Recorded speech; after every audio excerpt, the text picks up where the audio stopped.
Coming up! The ripples of the Rio Grande reflected the golden evening sky. The calm breeze was filled with aromas of the fertile ground embracing the water's edge. Don't be fooled. This can be a dangerous place. Once they can't go any further, they'll come down. We'll keep pushing. Especially for Border Patrol agents. In these shallow, churning waters flanked by high bluffs covered with dense vegetation, the landscape creates opportunity. They'll use slingshots, they'll use rifles, and us, as we're passing by, they can easily reach us, and we don't really have much of an area to hide. Agents guard this 70-mile stretch of river near Bronzeville. So us here, Riverine Patrol, we're the first line of defense. We're the ones who spot the trends, we spot where they're crossing, and we're the first line of deterrence. Guns on board, radios in hand, even the cables in front of the boat have a purpose. These cables were set up just because we've had cases where they string up cables across the river from the south side all the way to the north side, and their intention is to hurt us as we pass by. They intend for the cable to be low enough to where it can hit us as we're passing by on plane. Training and special equipment don't spare agents from injury. We reached out to several agents injured on the job. No one agreed to talk to us. Supervisor Mata knows what they go through.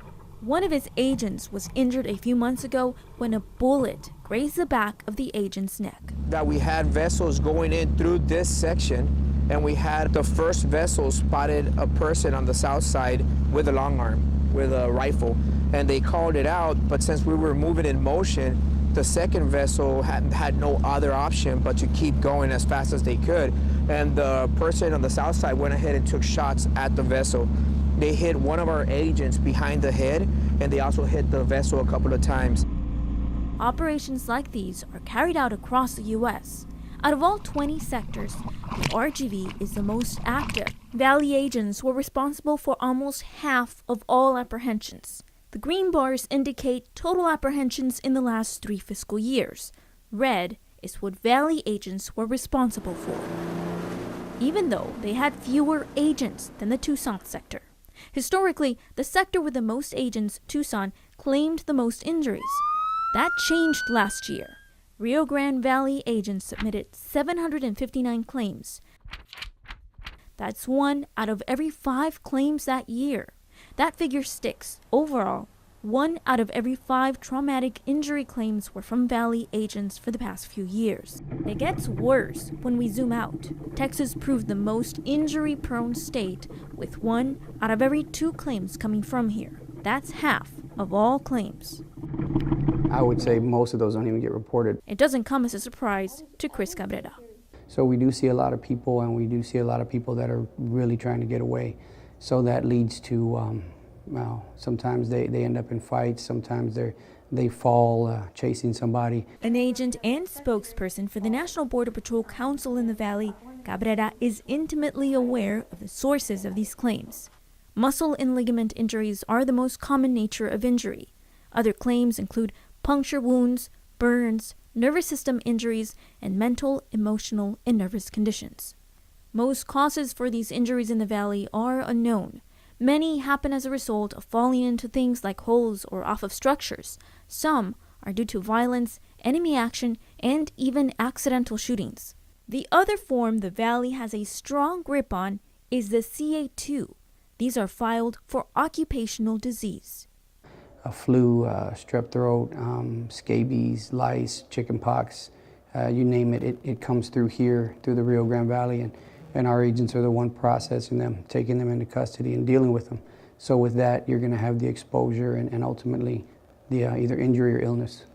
Agents in the Rio Grande Valley filed 1 out of every 4 claims. Most of those are for a problem many agents face sooner or later. I mean, we wear hearing protection when we go to the firing range, but you're still going to get some type of residual loss. If you work on an ATV or a boat, obviously there's loud engines right behind you.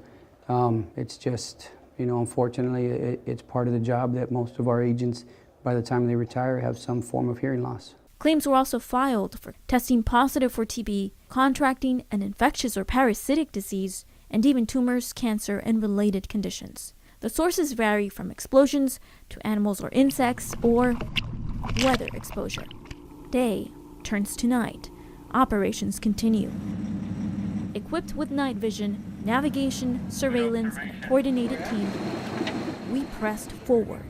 We don't know what's on the other side of the bend, but we all took that oath, and we're all going to go across that bend and see what's on the other side. Now, if there's a threat, and that threat is towards our nation, that's something that we all took an oath to defend, so we're going to go ahead and engage that threat. Chasing shadows and noises, agents know it can be the source of their next encounter.